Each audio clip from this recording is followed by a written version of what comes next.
Hello and welcome to WashingtonExec's video series. I'm your host, Amanda Ziadeh, and joining me today is Stephen Pipino, Principal Solution Engineer for Public Sector at Salesforce. Thank you so much for joining me today, Stephen.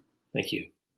All right, so today we're discussing security, and given the Cybersecurity Maturity Model Certification, or CMMC, it's such a topical issue, so we're covering what it means to the market and your recommendations on how system integrators should be prepared to respond once DOD provides more guidance. So Stephen, how does a cloud service offering like Salesforce factor into CMMC, and what are you doing to help your customers?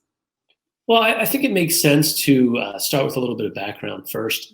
What many organizations don't often realize is that while there was a lot of talk with regard to NIST 800-171 security controls, the requirement for commercial cloud services for DFARS 7012, or the first iteration of DFARS 7012, which is the precursor to CMMC, was actually the FedRAMP moderate security control baseline, along with a few additional controls for incident handling and incident response. Now, we're still awaiting FedRAMP reciprocity guidance from CMMC, but it is looking like CMMC level 3 may come in somewhere between FedRAMP moderate and FedRAMP high. Now, what that ultimately means is that cloud-based solutions can offer organizations within the defense industrial base, or the DIB, excellent options for rapidly deploying systems in a compliant manner, while ultimately reducing initial and ongoing compliance burden. And of course, while still taking advantages of many of the benefits of moving to the cloud. So what I mean by that is that those cloud service offerings that already have a FedRAMP authorization or DOD authorizations or both, and already processed controlled unclassified information, or CUI, today, that they can be thought of as a fast ramp for DFARS 7012 and CMMC compliance. It's really ultimately the same concept of FedRAMP itself: do once and use many times. These CSOs have already been assessed by a government-approved third party.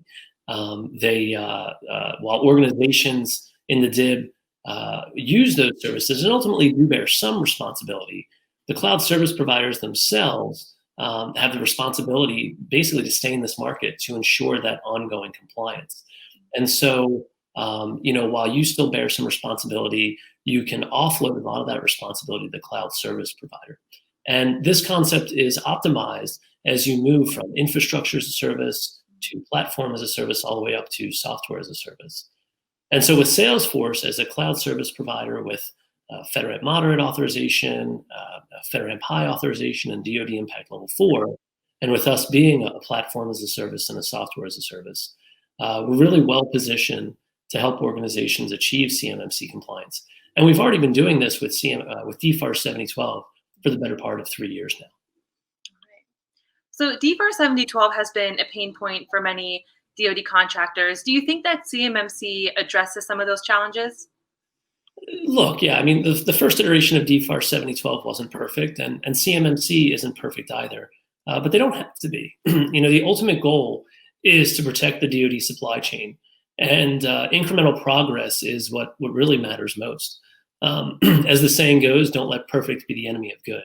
And so, in my opinion, two of the biggest challenges with the first iteration of DFARS 7012 were, one, the one-size-fits-all model, which was a challenge especially for smaller organizations, and also the determination of whether or not you had CUI in your systems. Sometimes that was a bit of a gray area, and many contractors just erred on the side of caution and assumed they did. That way they wouldn't risk their business. With DFARS, or with CMMC now, the very nature of the maturity model, with there being 5 levels, helps address the one-size-fits-all model. And now with contracts specifying what level of compliance you'll need to bid on them, that takes away that gray area of CUI. So I think it does go a long way to help with those two challenges. So what is the biggest takeaway regarding CMMC that you would communicate to anybody watching this interview? Yeah, I think it's important to understand that CMMC is still being built. I know there's a lot of focus, as there should be, on compliance, and it's top of mind for for everyone in the DIB, really. But the fact of the matter is that the assessment ecosystem is still being built as we speak. No organizations have yet been certified, and all members of the defense industrial base won't actually be required to be certified until 2025. That, of course, doesn't mean that you shouldn't be making plans today. You should be. At the end of the day, having good cyber hygiene is critically important. Well, thank you so much for sharing these important insights with us as the DoD, prepares for further guidance. So appreciate your time. Great, thank you.